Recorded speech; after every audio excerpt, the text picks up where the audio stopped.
The rain hadn't stopped for 3 days. The kind of cold, unending drizzle that soaked through your coat, your shoes, and eventually your soul. The little roadside diner sat on the edge of Highway 9, its flickering neon sign buzzing like a tired heartbeat.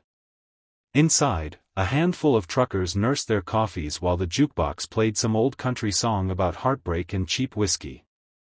Maya was behind the counter again, her pale blue uniform damp from her dash through the rain after her bus broke down 3 miles away. Her hair, usually tied neatly in a ponytail, now clung to her cheeks in messy strands. She looked exhausted, but she smiled anyway, because that's what waitresses did. Smile, even when the world forgot your name. "Coffee, hon?" she asked a customer softly, pouring refills like she'd done 1,000 times before. But her hands trembled slightly, just enough for the old man at the counter to notice. He gave her a gentle smile. "You all right, sweetheart?" Maya nodded quickly. "Yeah, just tired." But her eyes darted toward the window, toward the dark, rain-blurred parking lot where a black pickup truck sat idling. The same one that had followed her from the bus stop. The same one that slowed down every time she turned her head. She could still see the faint glow of a cigarette from inside that cab. Someone was waiting. Watching. Every time she moved behind the counter, she felt his eyes burning through the glass.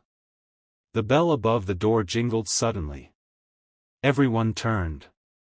A group of 5 men walked in, heavy boots stomping the wet floor, leather jackets soaked, their presence filling the tiny diner like a storm. Their jackets bore the unmistakable emblem, a flaming skull with wings.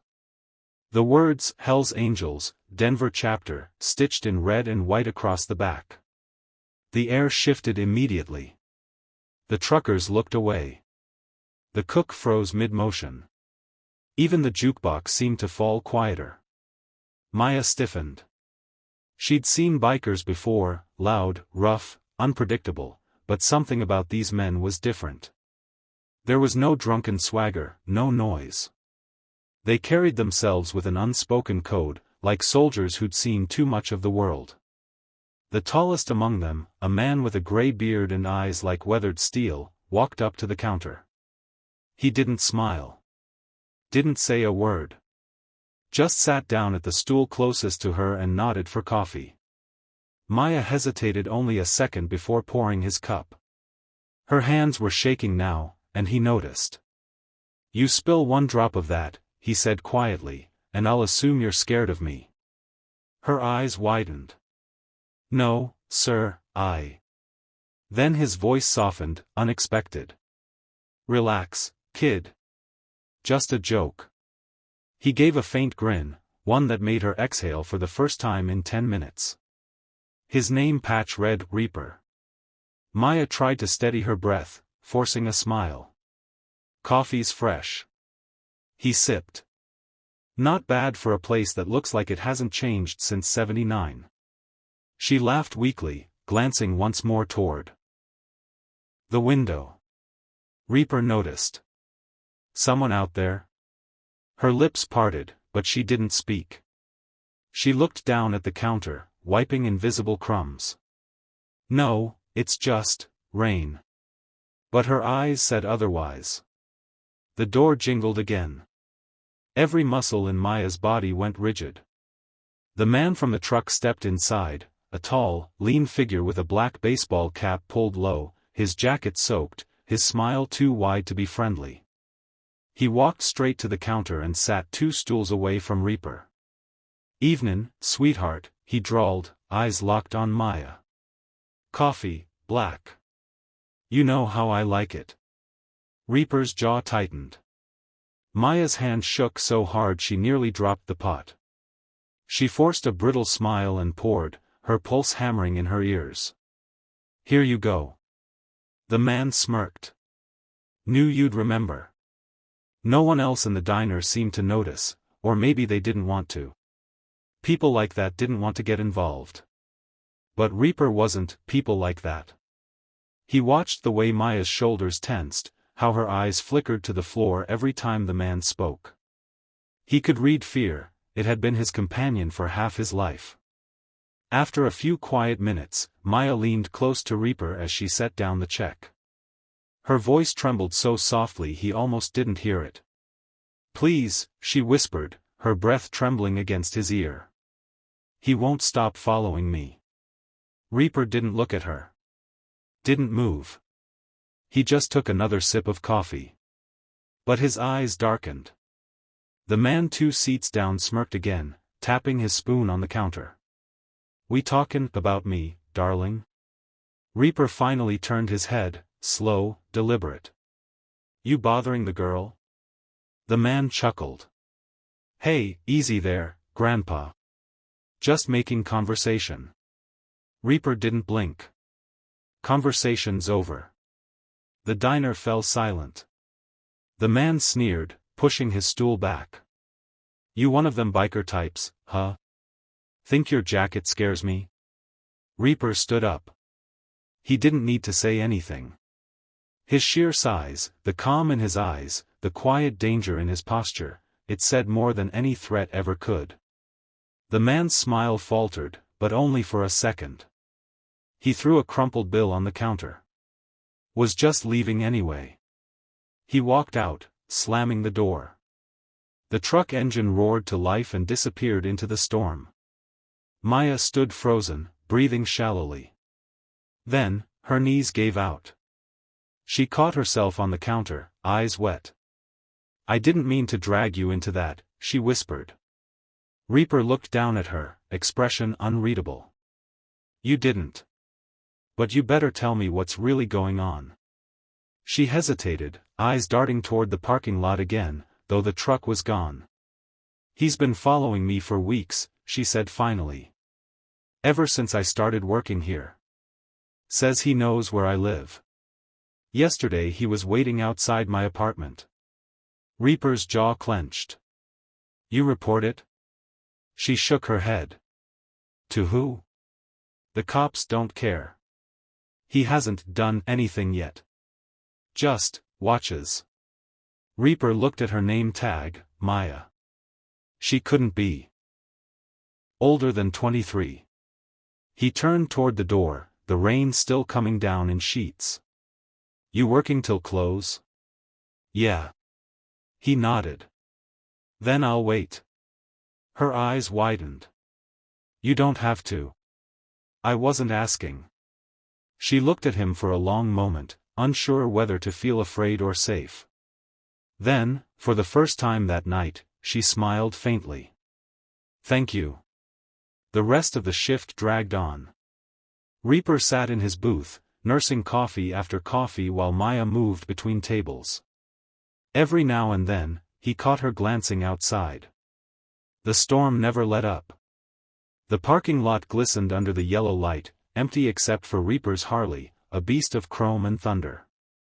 When the clock struck midnight, Maya finally untied her apron. "That's it," she sighed, exhaustion written all over her face. "Thanks for." Reaper stood up. "I'll walk you to the bus stop." Her heart sank. "It's 3 miles away. Bus stopped running hours ago." He paused, then motioned toward his bike. "Then you ride with me." She blinked. "I've never." "First time for everything," he said, his tone half amused. Minutes later, Maya clung to him on the back of the Harley as they tore down the wet, dark highway.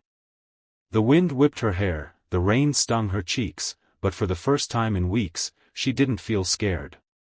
She felt alive. Reaper dropped her off in front of a small apartment building on the outskirts of town.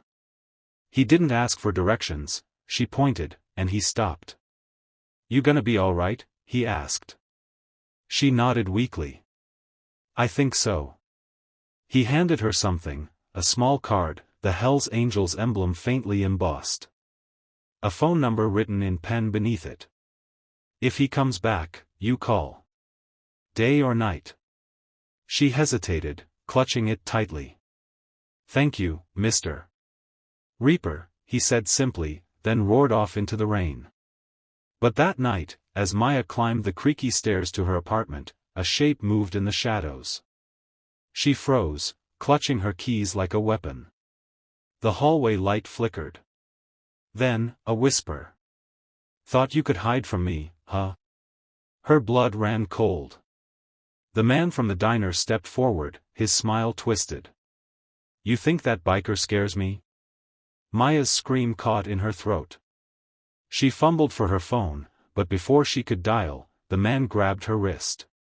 Outside, the sound of a motorcycle echoed again, deep, rumbling, unmistakable. Reaper had turned back. And this time, he wasn't alone. 4 other bikes pulled up behind him, headlights slicing through the storm like fire in the dark. Maya's door burst open. And what happened next would shock the whole town. The roar of motorcycles split through the night like thunder.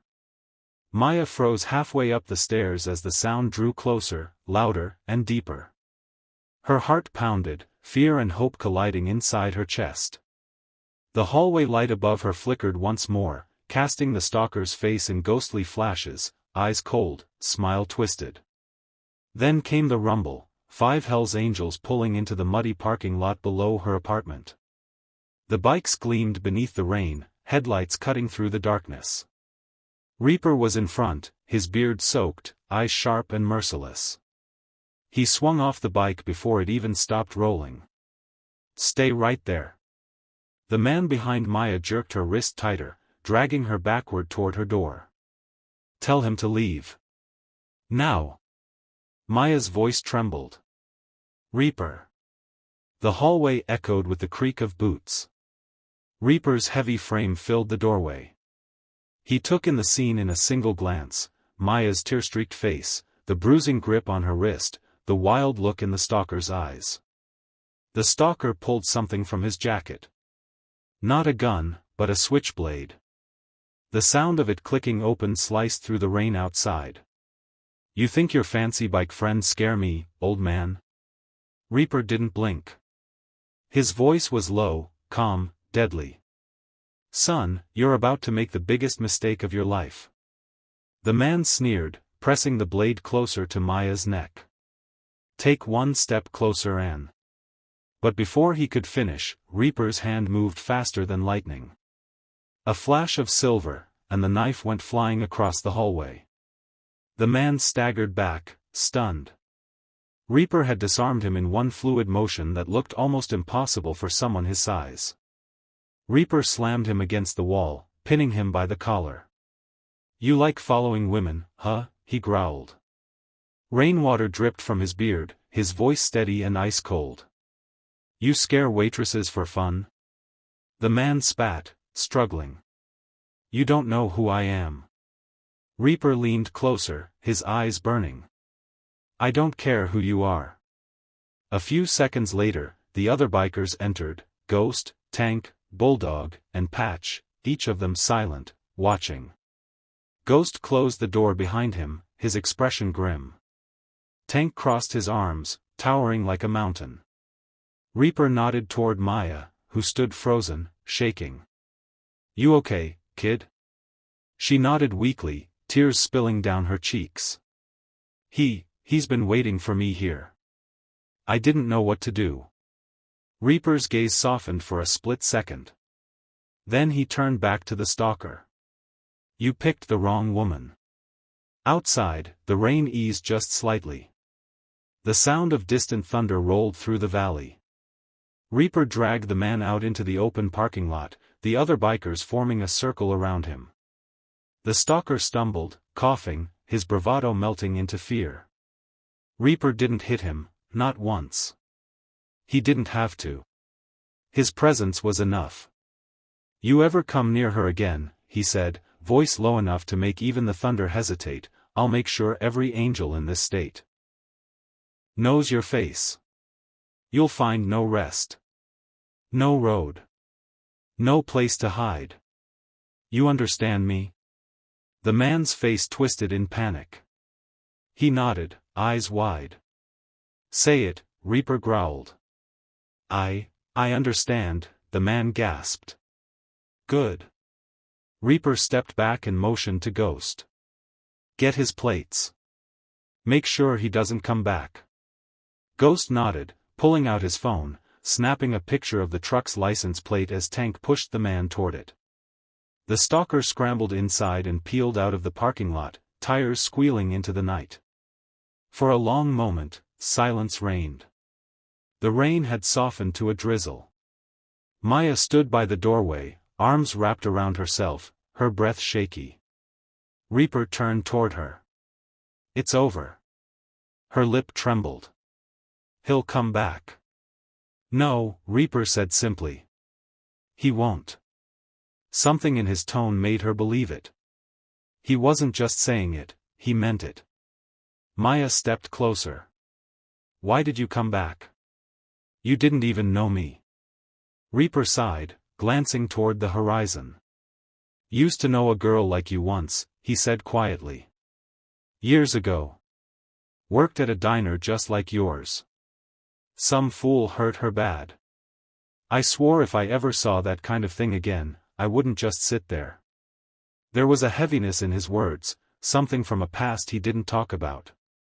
The other bikers exchanged knowing glances. None of them said a word. Reaper nodded toward her apartment door. "Get some rest. You're safe now." But Maya couldn't just let him leave. "Wait, you can't just ride off like that. Please, come in, just for a minute. You're soaked." Reaper hesitated, then gave a faint smirk. "All right. 5 minutes." Inside, the small apartment smelled faintly of coffee and rain. A small bookshelf leaned against the wall, filled with second-hand novels. The couch was threadbare, but tidy. Maya poured them both tea, the only thing she had left besides instant noodles. She sat across from him, studying his face. The scars, the gray streaks in his beard, the quiet storm in his eyes. "You don't talk much, do you?" she asked softly. He chuckled. "Don't need to." "What's it like?" she asked after a pause. "Being in the club?" He took a sip of tea. "Loud. Dangerous. Lonely sometimes.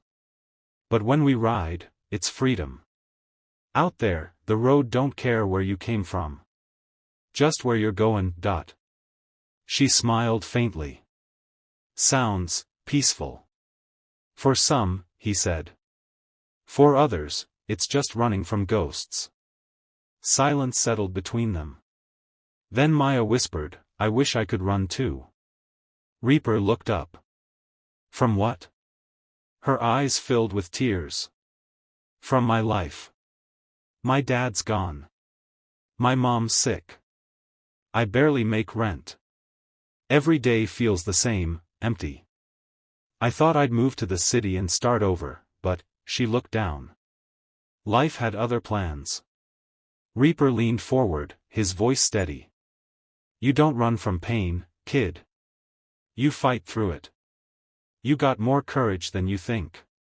You faced that man alone for weeks. That's strength." Maya wiped her eyes. "You sound like someone who's been through."